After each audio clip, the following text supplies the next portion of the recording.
آج ہمیں خوشی کیوں نہ ہو، آج کی شب میرے اور آپ کے آقا و مولا وہاں تک پہنچے ہیں جہاں کسی کا خیال بھی نہیں پہنچ سکتا۔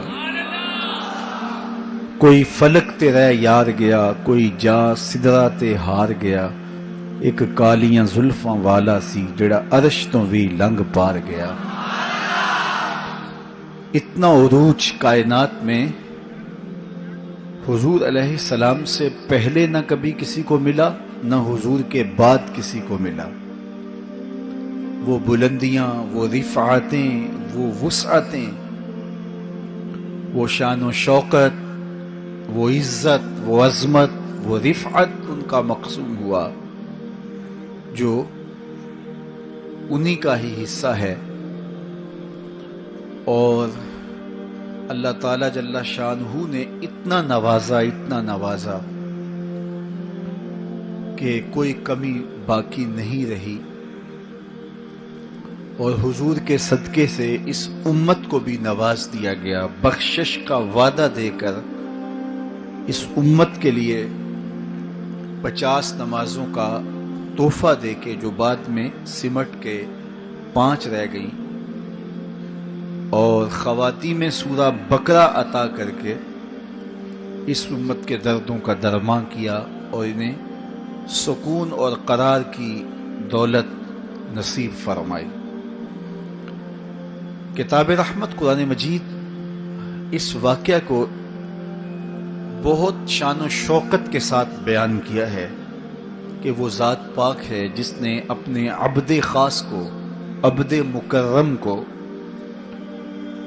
رات کے مختصر حصے میں مسجد حرام سے مسجد خاص تک، مسجد اقصی تک سیر کرائی، تاکہ وہ اپنے عبد خاص کو، اپنے بندہ خاص کو اپنی قدرت کی نشانیاں دکھائے۔ وہ مسجد اقصی جس کے اطراف میں رحمتیں برستی ہیں، انوار اترتے ہیں اور برکات کا نزول ہوتا ہے، اور پھر مسجد اقصی سے لے کر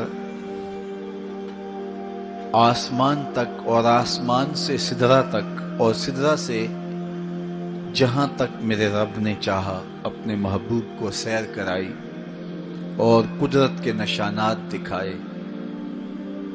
جنت کی سیر کروائی، حضور نے دوزخ کا ملاحظہ کیا،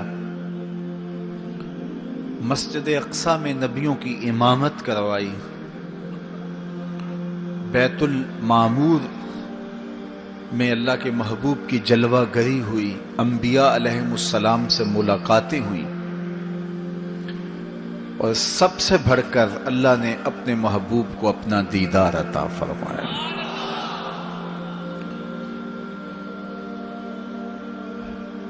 اب اس سرعت کے ساتھ، جس تیزی کے ساتھ حضور علیہ السلام تشریف لے گئے کہ رات کا مختصر حصہ تھا، قلیل وقت میں حضور گئے بھی ہیں اور آئے بھی ہیں، اور یہ ایک بہت بڑا امتحان تھا لوگوں کے لیے۔ کھرے اور کھوٹے کی پہچان ہونی تھی، لوگوں کے ایمان کا امتحان تھا، اور کفار نے اس پہ بہت ساری باتیں کی، اور ان کے ماننے میں یہ بھی نہیں آتا تھا کہ مسجد حرام سے مسجد اقصی تک کیسے گئے۔ ابو جہل نے گلی گلی جا کے پروپیگنڈا کیا کہ ہمارا کون سا مسجد اقصی میں آنا جانا نہیں ہے، تو 1 مہینہ جاتے ہوئے لگتا ہے، 1 مہینہ آتے ہوئے لگتا ہے، تو چھو کے بھی آنا ہو تو 2 ماہ چاہیے، اور یہ رات کے مختصر وقفے میں وہاں سے ہو کر آنے کی بات کر رہے ہیں، تو یہ کیسے ہم تسلیم کریں، یہ باتیں کیسے مان لیں؟ تو وہ مسجد حرام سے لے کے مسجد اقصی تک حضور علیہ السلام کے جانے اور آنے کو نہیں مانتے تھے، اور ماننے والوں نے کہا سر عرش بھی گئے ہیں اور واپس آئے ہیں، ہم اسے بھی مانتے ہیں۔ ابو جہل نے گلی گلی جا کے کہا اور اس نے یہ سمجھا کہ یہ میرے ہاتھ ایک چیز آ گئی ہے جس سے میں لوگوں کو حضور سے دور کر سکوں، اور وہ پوچھتا پھرتا تھا بتاؤ یہ بات ماننے میں آتی ہے؟ اچانک حضرت ابو بکر صدیق رضی اللہ تعالی عنہ سے ملاقات ہو گئی تو کہا ابو بکر تم ہی بتاؤ، اگر کوئی کہے کہ رات کے مختصر حصے میں گیا بھی ہوں اور پلٹ کے بھی آیا ہوں تو یہ بات ماننے میں آتی ہے؟ تو فرمایا بالکل ماننے میں نہیں آتی، چھو کے بھی آنا ہو تو 2 ماہ چاہیے۔ سمجھا لوہا گرم ہو گیا، اب چوٹ پورے ٹکانے پہ بیٹھے گی، تو کہنے لگا کہ پھر جن کا کلمہ تم پڑھتے ہو انہوں نے یہ دعویٰ کیا ہے۔ تو حضرت ابو بکر صدیق فرماتے ہیں کہ وہ اس سے بھی عجیب کرے تو میں وہ بھی ماننے کو تیار ہوں، وہ تو آسمان کی خبریں دیتے ہیں، ہم وہ بھی مانتے ہیں۔ تو محبت والوں کے لیے، ایمان والوں کے لیے تو یہ قابل تعجب نہیں ہے۔ قرآن بتاتا ہے کہ حضرت سلیمان علیہ السلام نے کہا کہ مجھے تخت بلقیس چاہیے، تو ایک جن کھڑا ہو گیا، حضرت یہ خدمت میں سر انجام دیتا ہوں، کب تک لے کر آؤ گے؟ اس نے کہا دوپہر تک لے آؤں گا، مجلس برخاست ہونے سے پہلے پہلے تخت حاضر کر دوں گا۔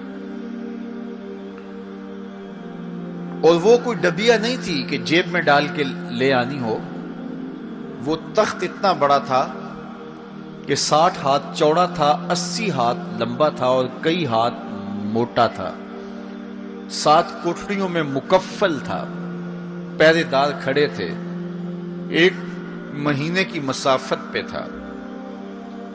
اس کو جیب میں بھی ڈال کے لانا ہو تو پھر بھی 2 ماہ چاہیے، لیکن وہ اتنا بڑا تخت، اس کو وہاں سے لانا کوئی تماشائے لبے بام تو نہیں تھا۔ لیکن جن نے کہا حضرت میں مجلس برخاست ہونے سے پہلے پہلے وہ تخت حاضر کر دیتا ہوں۔ قرآن نے ساری تفصیل سورہ النمل میں بیان کی۔ اب کتنی بڑی پیشکش تھی، لیکن حضرت سلیمان نے کہا نہیں، مجھے اس سے بھی پہلے چاہیے۔ پھر وہ اٹھا جس کے سینے میں کتاب اللہ کا علم تھا، قال الذی عندہ علم من الکتاب۔ مفسرین نے ان کا نام آصف بن برخیہ بتایا ہے، جو حضرت سلیمان کا صحابی تھا۔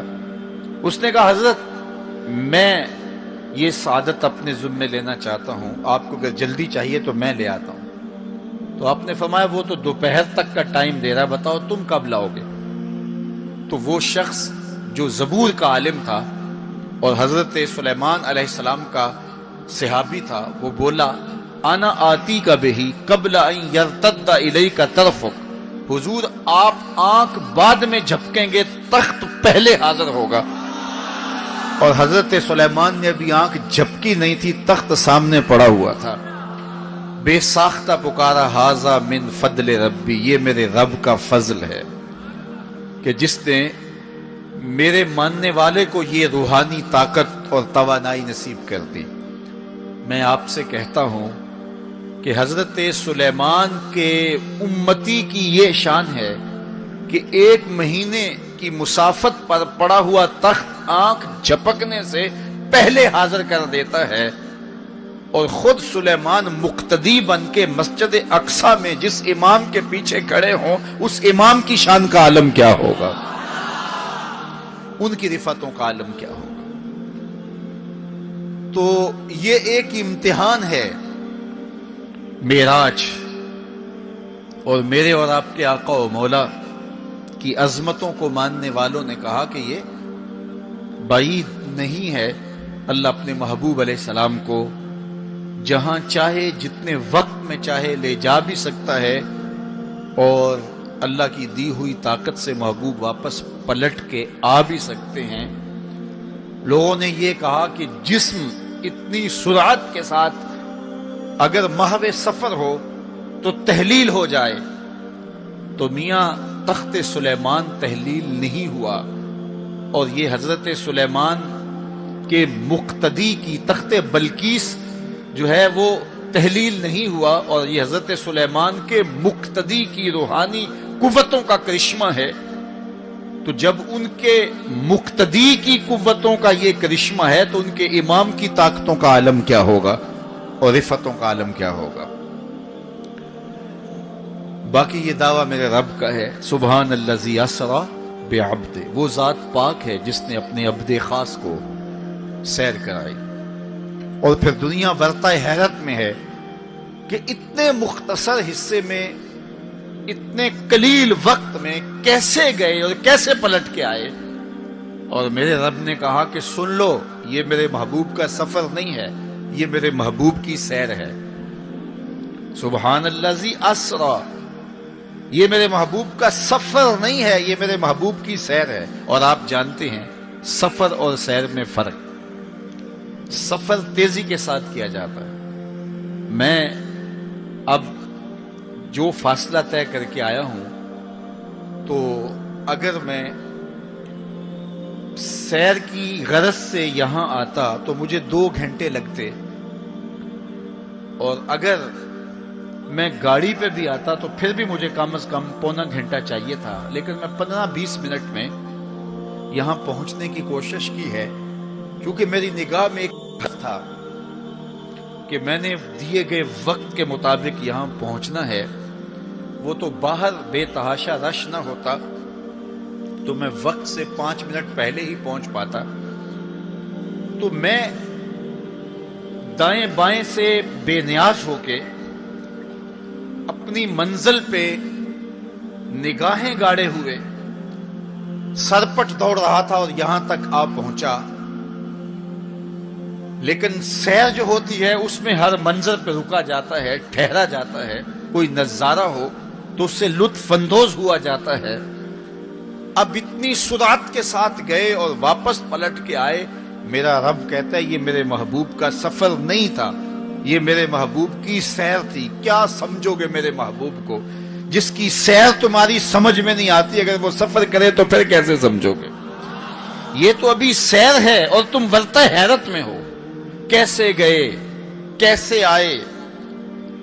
عقل والے کہتے ہیں کہ زمین، سطح زمین سے لے کر 44 میل تک ہوا ہے، اس کے بعد کرۂ خلا ہے، پھر کرۂ زمہریر ہے، پھر کرۂ نار ہے، پھر آسمان میں خرق و التیام ممکن نہیں، جسم کا صعود ممکن نہیں ہے، آسمان میں دروازے نہیں ہیں، آسمان ٹوٹ نہیں سکتا، پھٹ نہیں سکتا، تو کیسے کوئی آسمان سے گزر سکتا ہے؟ تو کیسے چلے گئے؟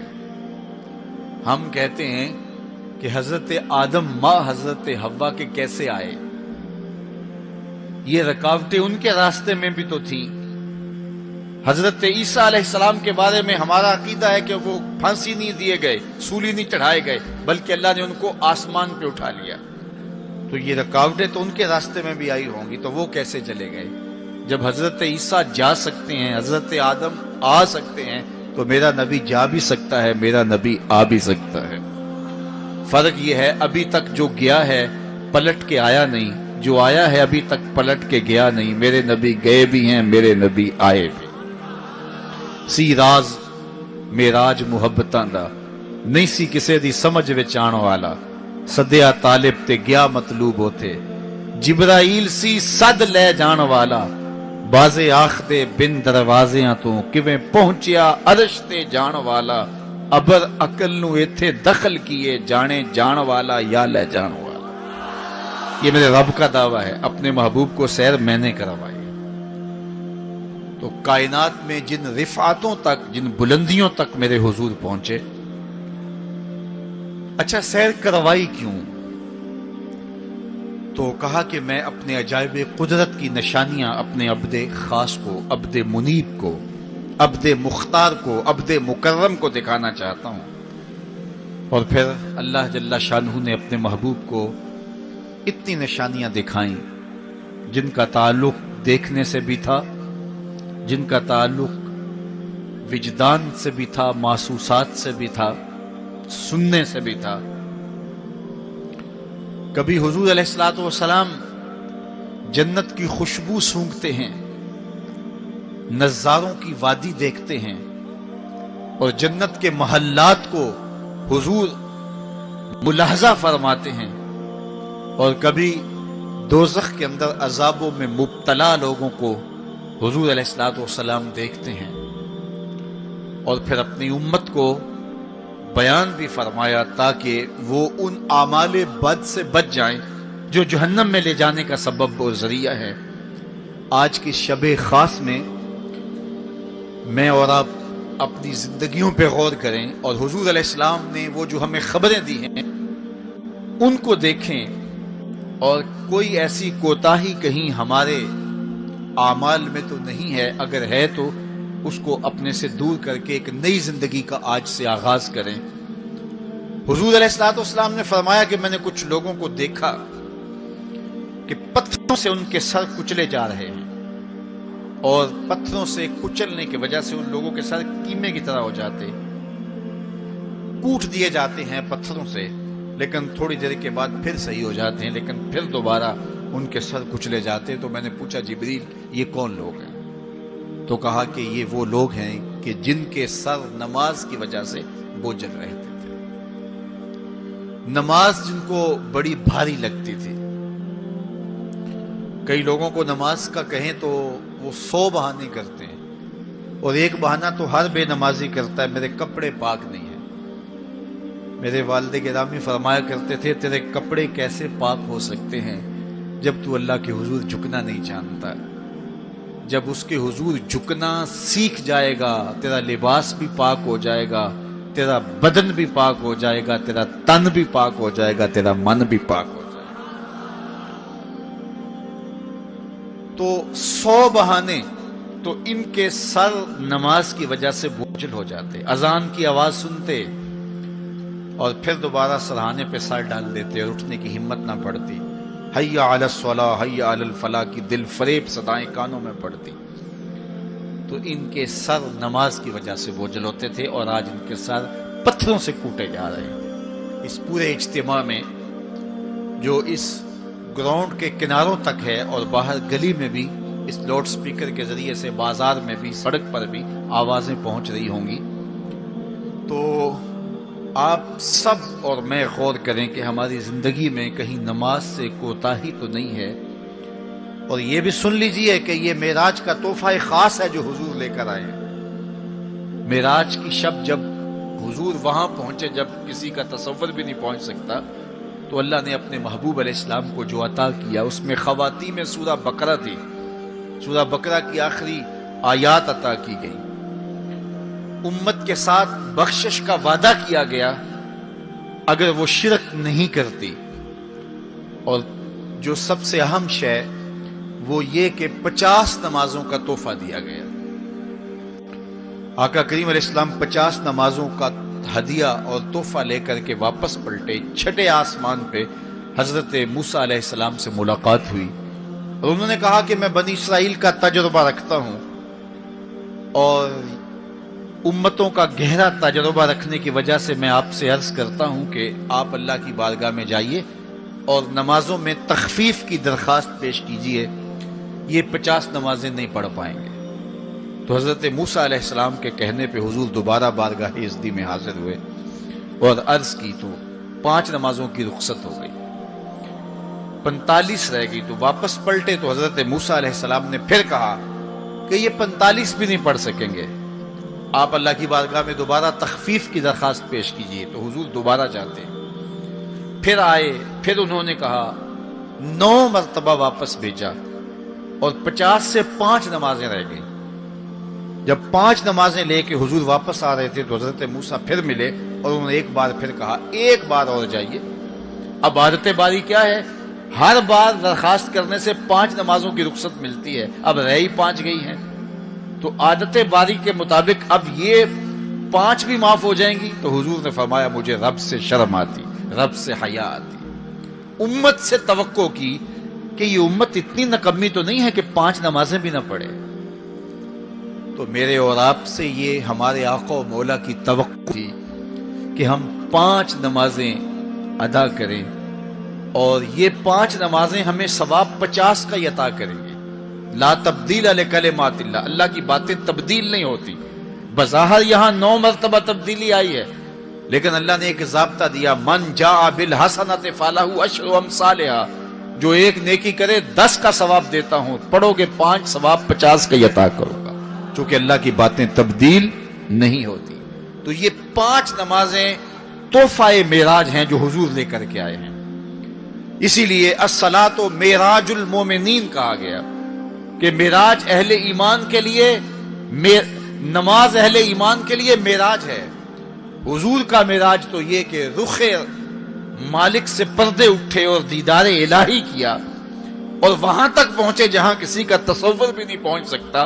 لیکن اس امت کے لیے معراج یہ ہے کہ جب وہ پیشانی سجدے میں رکھ کے سبحان ربی الاعلیٰ کہتی ہے، اتنی رحمتیں برستی ہیں کہ اگر لوگوں کو پتہ چل جائے کہ ہم جب سجدے میں ہوتے ہیں تو کتنی رحمتیں برستی ہیں، تو وہ سجدے سے ساری نہ اٹھائیں، اتنی رحمتوں کا نزول ہوتا ہے۔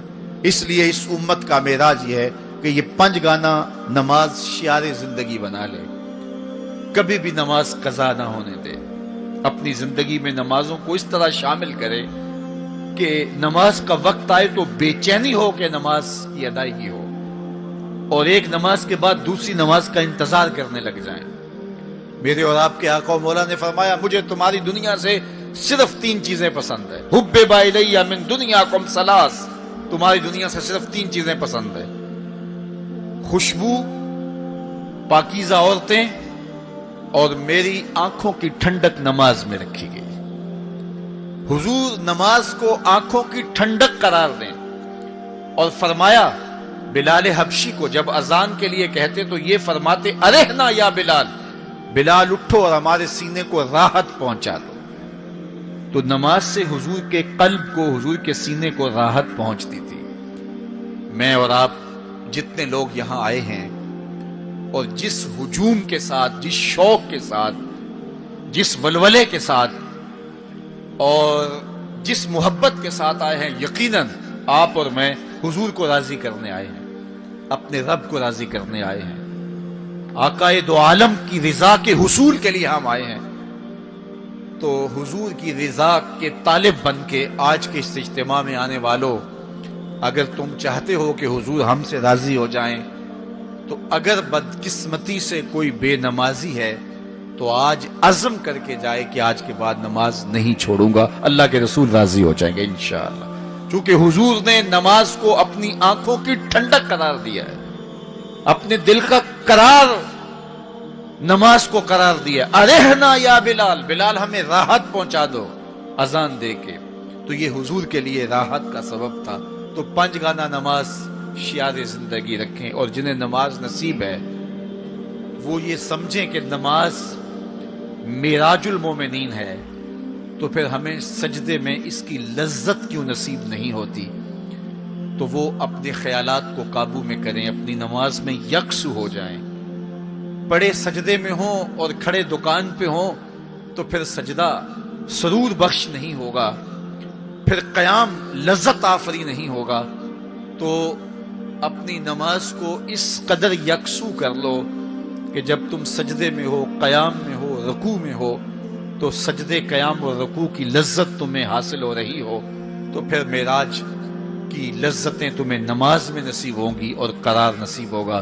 تو کہا میں نے کچھ لوگوں کو دیکھا کہ ان کے سر کوٹے جا رہے ہیں، اور میں نے پوچھا یہ کون لوگ ہیں؟ تو کہا یہ وہ لوگ ہیں کہ جو نماز نہیں پڑھا کرتے تھے، جن کے سر نماز سے بوجھل رہتے تھے۔ پھر کچھ لوگوں کو دیکھا معراج کی شب، فرماتے ہیں کہ ان کے آگے اور پیچھے چیتھڑے بندھے ہوئے ہیں، اور وہ کانٹے دار جھاڑیاں تھوہر کھا رہے ہیں، کڑوی جھاڑیاں کھا رہے ہیں، اور گرم پتھر چاٹ رہے ہیں اور کھا رہے ہیں۔ تو میں نے پوچھا کہ یہ کون بد نصیب لوگ ہیں؟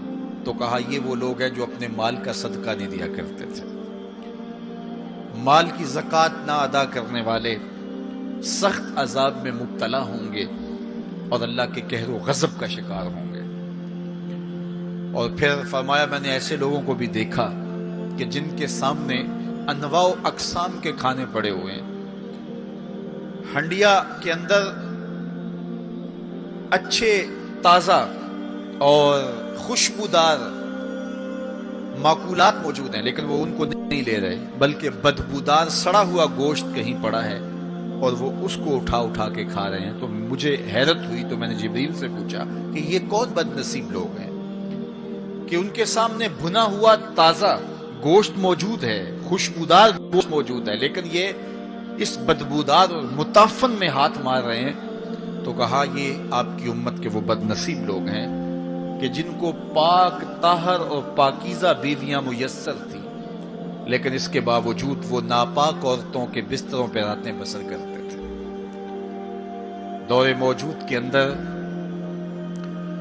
برائی اور بدی تیزی کے ساتھ پھیلتی چلی جا رہی ہے، اور جدید ذرائع ابلاغ نے، جس میں سوشل میڈیا پیش ہے، آنکھوں سے حیا تو چھین ہی لیا ہے، خیالوں کی پاکیزگی تو چھین ہی لی ہے، عصمت کے جوہر پر اتنی تیزی سے یہ آلات حملہ آور ہیں کہ اپنی نئی نسلوں کو بچانا اور ان کی حفاظت کرنا بہت ضروری ہو گیا ہے۔ میری اور آپ کی ذمہ داری ہے کہ ہم اپنی اولادوں پر گہری نظر رکھیں اور ان کی حفاظت کریں، چونکہ اگر عصمت کا جوہر محفوظ نہ رہا تو پھر پلے کچھ بھی نہیں رہا، اگر آبرو سلامت نہیں رہی تو پھر پلے کچھ بھی نہیں رہا۔ قیامت کے دن ان لوگوں کو اس صورت کے اندر لایا جائے گا کہ وہ یہ غلیظ کھانے کھا رہے ہوں گے، اور ذلت اور رسوائی کی وہ زندگی ان کو سہنا پڑے گی، اور اللہ کے قہر و غضب کا شکار ہونا پڑے گا۔ اپنی خلوت کو اور اپنی جلوت کو پاکیزہ رکھنے کی کوشش کرو، اور اللہ کی رضا اپنا مقصود زندگی بنا لو۔ وہ آنکھ جو غیر محرم کو شہوت کی نظر سے دیکھتی ہے، قیامت کے دن جہنم کی آگ سے بھر دی جائے۔ اپنے خیالوں کو بھی پاکیزہ کرو، اپنی سوچوں کو بھی پاکیزہ کرو، اور اپنی زندگی کی ایک ایک ساعت کو اپنے مالک کے حضور پیش کرو، اور اللہ سے توفیق مانگو خیر کی اور برکت اور رحمت کی۔ جب انسان کی نگاہ پاک نہیں رہتی تو خیال پراگندہ ہوتے ہیں، خیالات کی ناپاکیزگی اس کی عصمت کے جوہر پہ حملہ آور ہوتی ہے، اور شیطان کے لیے یہ بڑی خوشی کی بات ہے کہ کوئی نوجوان اپنی عصمت اور اپنی آبرو کو داؤ پہ لگا دے۔ تو دور موجود کے اندر یہ فتنہ تیزی کے ساتھ بڑھتا چلا جا رہا ہے، اس میں ہماری معاشرت کی ناہمواریاں اور جدید ذرائع ابلاغ اور قرب قیامت کی وجہ سے فتنوں کا آسمان سے بارش کی طرح برسنا ہے، لیکن جو اپنے آپ کو بچا لے وہی سرخرو ہوگا، جو نہیں بچا پائے گا وہ اپنی دنیا اور آخرت برباد کر لے گا۔ اللہ کے محبوب نے ارشاد فرمایا کہ میں نے کچھ لوگوں کو دیکھا کہ ان کی زبانیں لوہے کی کینچیوں سے کاٹی جا رہی ہیں، آگ کی کینچیوں سے کاٹی جا رہی ہیں۔ دو روایات ہیں، لوہے کی کینچیوں سے اور آگ کی کینچیوں سے۔ تو میں نے پوچھا جبریل یہ کون لوگ ہیں؟ تو کہا حضور یہ آپ کی امت کے فتنہ پرور خطیب ہیں، جو کہا کرتے تھے ان کا اپنا وہ عمل نہیں ہوا کرتا تھا۔ لوگوں کے اندر فتنہ اور فساد بپا کرنے والے لوگ، جن کی زبان کی تلخیاں معاشروں کے اندر تفریق پیدا کرتی ہیں، بھائی بھائی سے لڑ پڑتا ہے، میاں بیوی کے درمیان تفریق پیدا کر دیتے ہیں، نفرت کی چنگاریاں ان کی زبان اگلتی ہے، اور ان کے لہجے لوگوں کے اندر تفریق، تشدد، افتراق اور فرقہ بندیاں پیدا کرتے ہیں۔ تو ایسے لوگ قیامت کے دن ان کی زبانیں لوہے کی کینچیوں سے کاٹ دی جائیں گی، جس کی صورت اللہ کے محبوب پہلے ہی ملاحظہ فرما چکے۔ تو بدترین اس امت کے لوگ بھی علماء ہیں، اور بہترین اس امت کے لوگ بھی علماء ہیں۔ فتنہ انہی سے شروع ہوتا ہے اور انہی میں پلٹتا ہے۔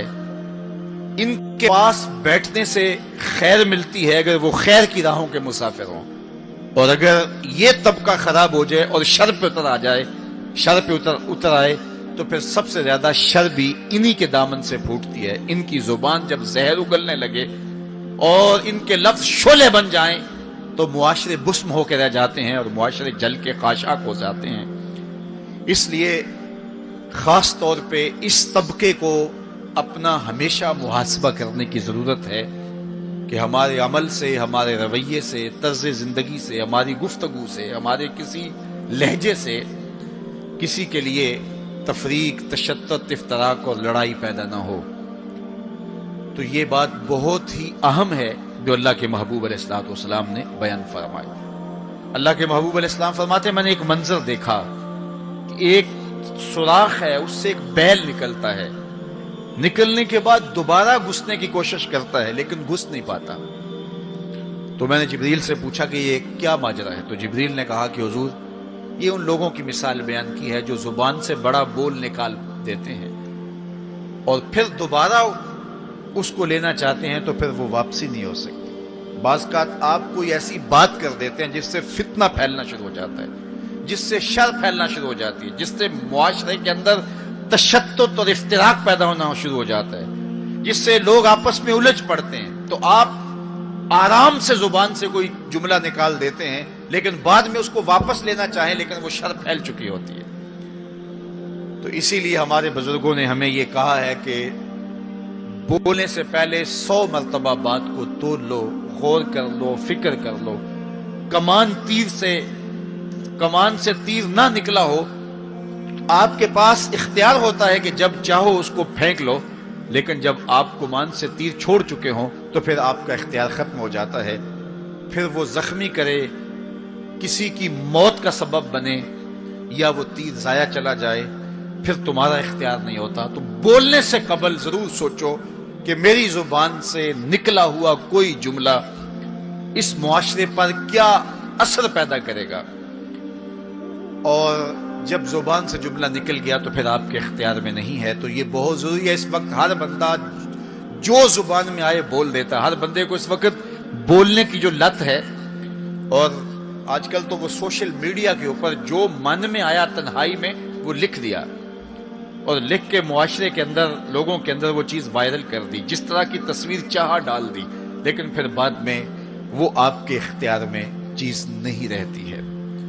بلکہ اب تو اتنے بخسیس اور اتنے نیچ فطرت کے لوگ بھی سوشل میڈیا پہ بیٹھے ہوئے ہیں۔ کسی زمانے کے اندر جو گندے مزاج کے لوگ ہوتے تھے وہ واش روم کے اندر بیٹھ کر کے چھپ کے اپنے خب سے باطن کا اظہار کرتے تھے، اور واش روم کی دیواروں کے اوپر جو ان کے من میں غلاظت ہوتی وہ لکھ دیا کرتے تھے۔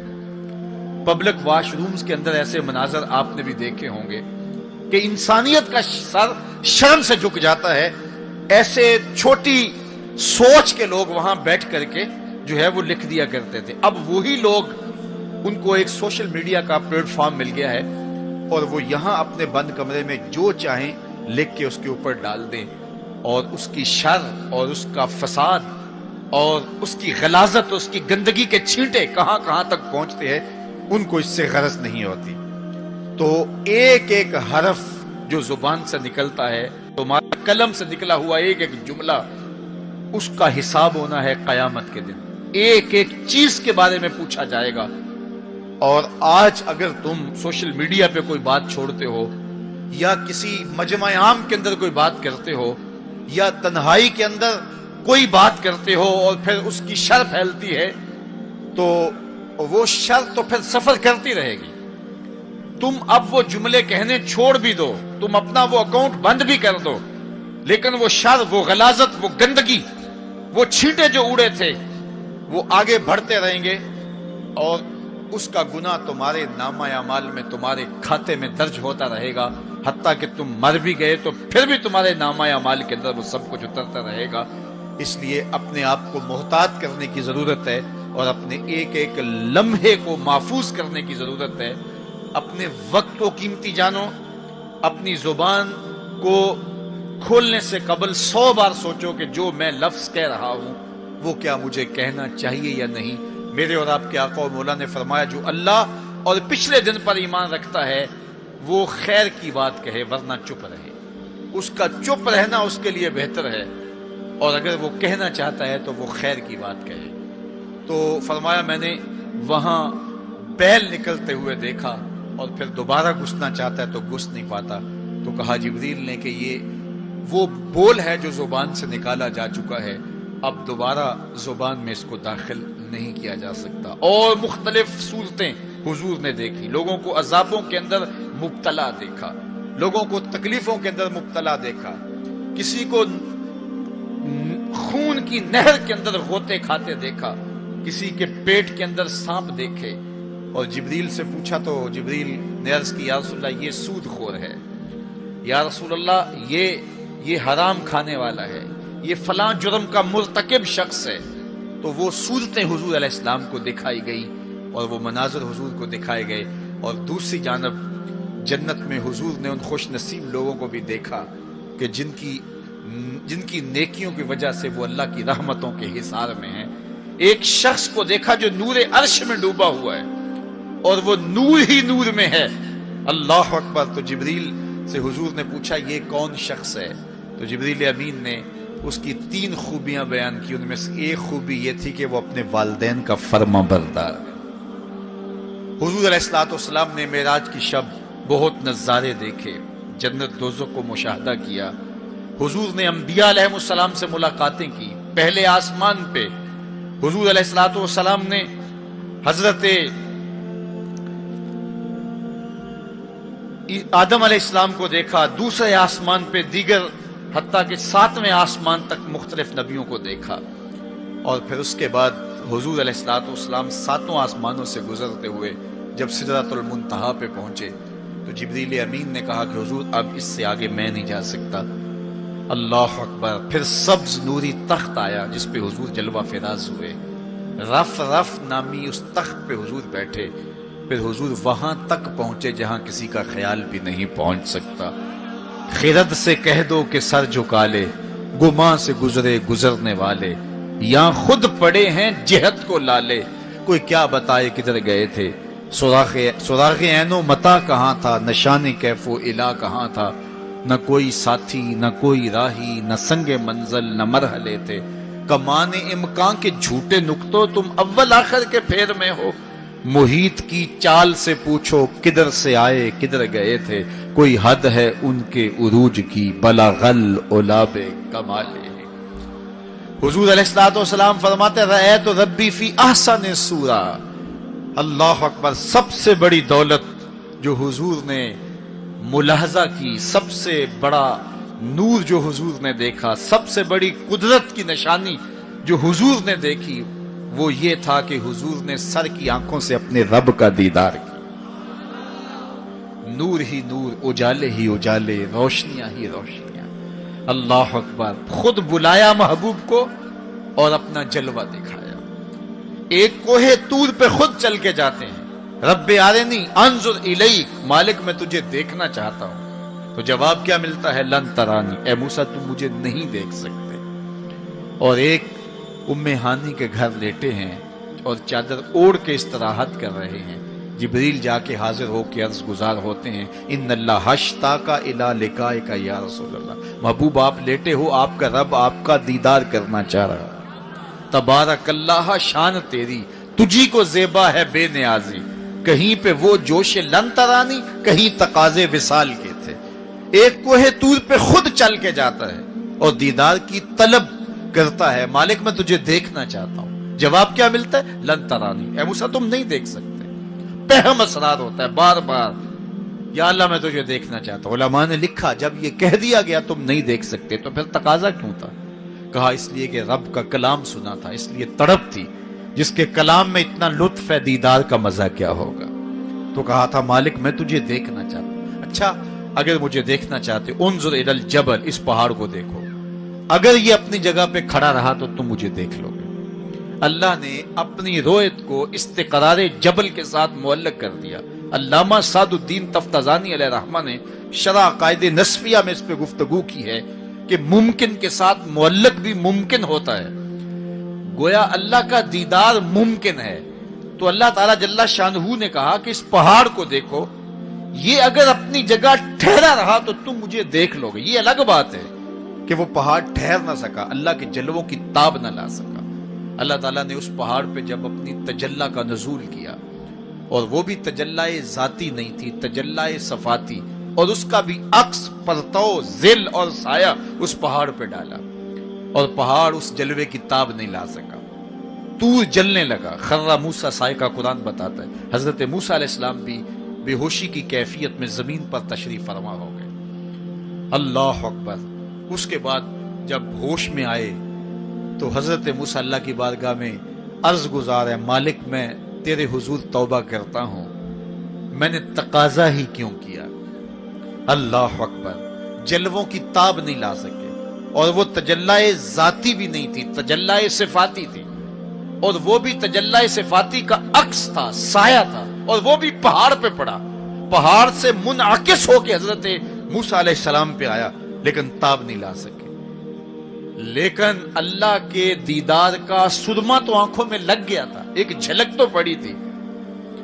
امام حلبی نے لکھا ہے کہ اس کے بعد حضرت موسیٰ کی نگاہوں کا عالم یہ تھا کہ کالی رات کے اندھیرے میں کالے پتھر پر کالے رنگ کی چیونٹی کو 9 فراسخ دور سے، ایک فرسخ 3 میل کا ہوتا ہے، 27 میل دور سے، تقریباً 50 کلومیٹر دور سے کالے رنگ کی چیونٹی کو کالے پتھر پر کالی رات کے اندھیرے میں چلتا ہوا دیکھ بھی لیتے تھے، اس کے قدموں کی آہٹ کو سن بھی لیتے تھے۔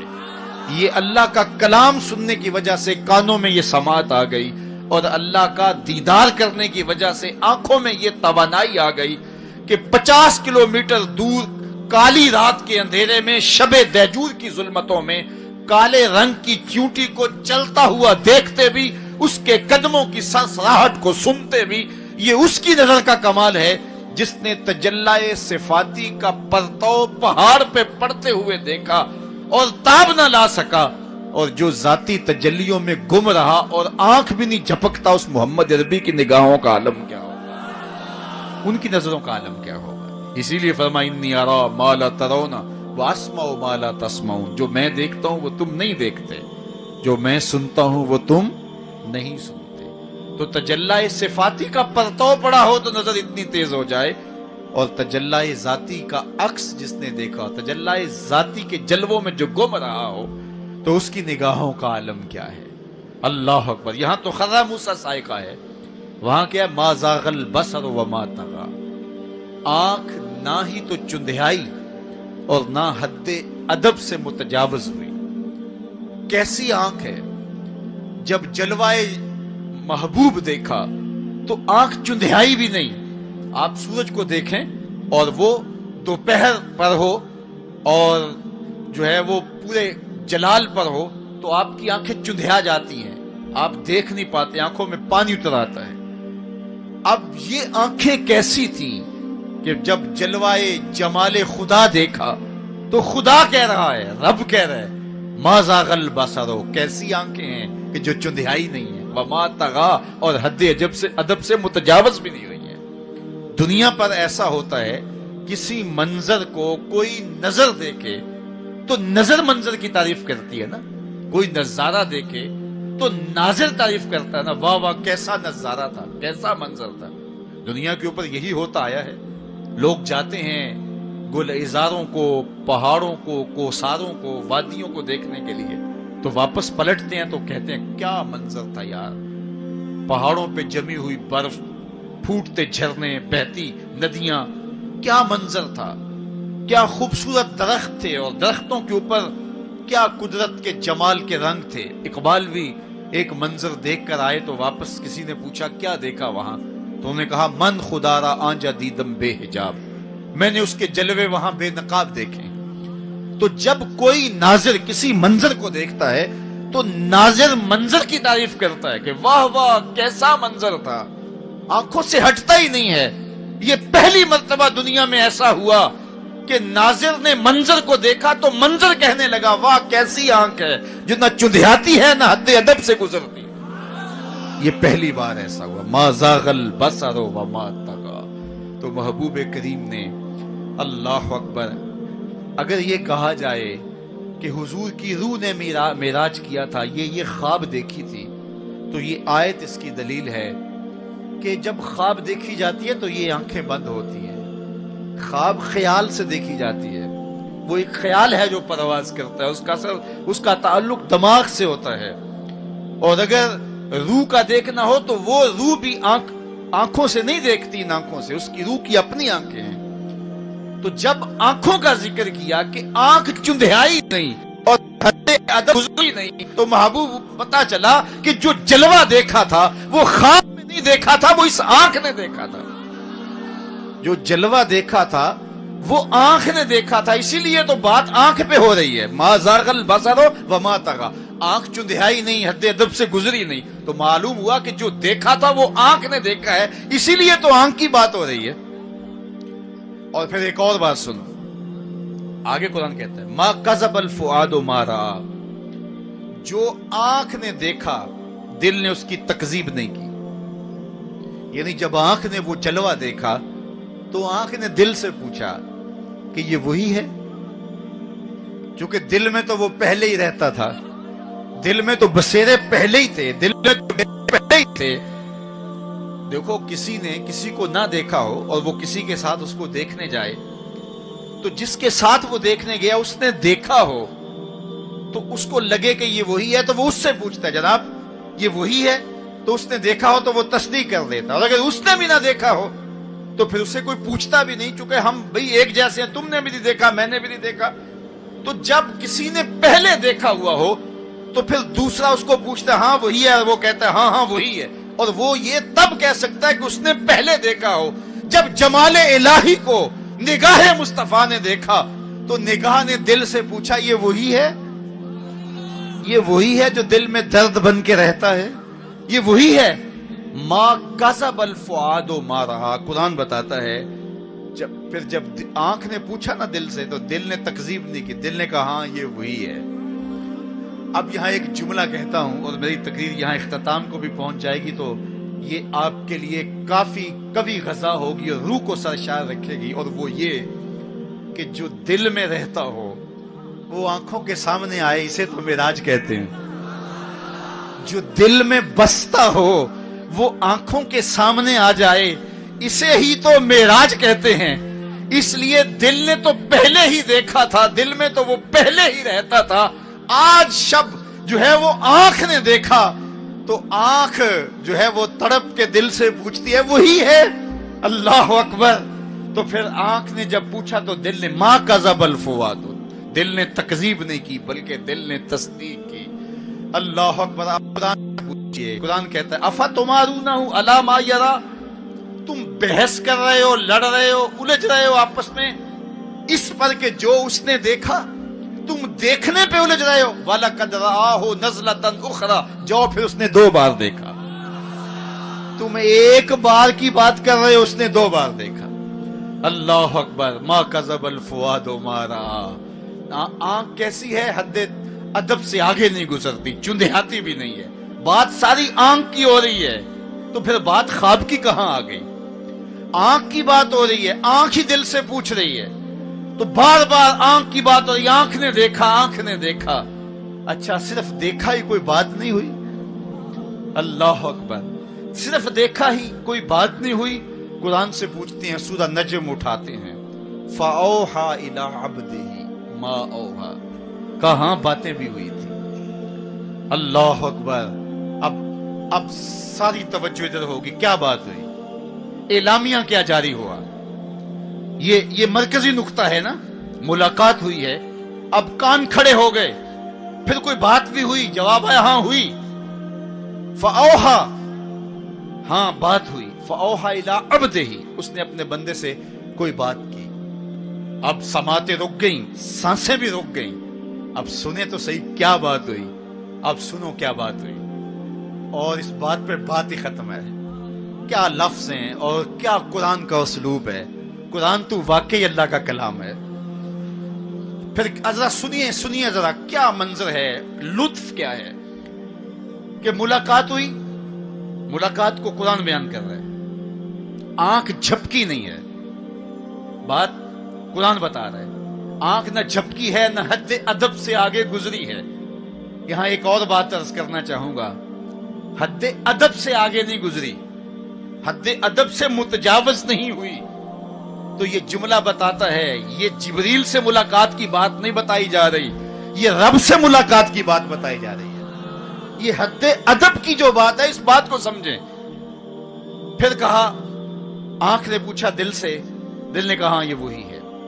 اللہ اکبر، آگے بڑھے، اب بات بھی کوئی ہوئی، کہا فَأَوْحَى إِلَىٰ عَبْدِهِ، اس نے اپنے بندے سے کوئی بات کی تھی، کوئی وہی کہتے ہیں اشارہ سریہ خفیہ، سرگوشی جسے کہتے ہیں، کسی کے کان میں کوئی بات کرنا۔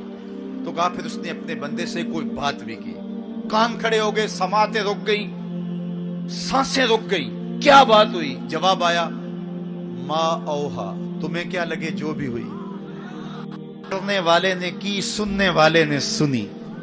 فَأَوْحَى إِلَىٰ عَبْدِهِ، اس نے اپنے عبد خاص سے پھر کوئی بات کی، کان رکے، جواب آیا ما اوہا، جو بھی ہوئی، جو بھی ہوئی کرنے والا جانے یا سننے والا جانے۔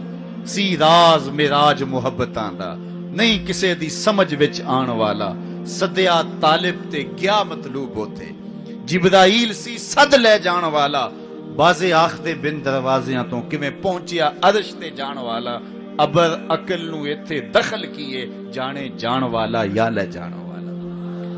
تو کہا جو بھی بات ہوئی وہ ہوئی ضرور، اللہ اکبر، لیکن اتنا سمجھ لو جو بھی بات ہوئی اس میں گناہگاروں کی بخشش کا پیکج ضرور تھا، اس میں گناہگاروں کی بخشش کی کہانی ضرور ہے۔ یہ بات اچھی طرح سمجھ لو، اس لیے تم خوشیاں منا رہے ہو، اسی لیے تمہارے چہرے کھلے ہیں معراج کی شب، کہ آج کی شب رب سے محبوب نے جو بات کی ہے اس میں گناہگاروں کی نجات کی ضمانت اپنے رب سے لی ہے۔ اللہ اکبر، تو وہ شان عطا کی، وہ رفعت نصیب ہوئی، وہ بلندیاں نصیب ہوئی جو کسی اور کا مقسوم نہیں ہے۔ ایک شب کا محفل معراج کیا، ساری زندگی ان کے نام پر درود پڑھتے رہیں، ان کے دین کے لیے اپنے آپ کو وقف کر دیں اور ایک ایک سانس ان کے نام کر دیں، حق کے شکر پھر بھی ادا نہ ہو، اس لیے کہ ہماری بخشش کی ضمانت اسی دہلیز سے ہوئی، اسی چوکھٹ سے ہوئی۔ یہ سارے اجالے، یہ ساری روشنیاں کائنات کے اندر جو آپ کو دکھائی دیتی ہیں، یہ آمنہ کے لال کے قدموں کا صدقہ ہے۔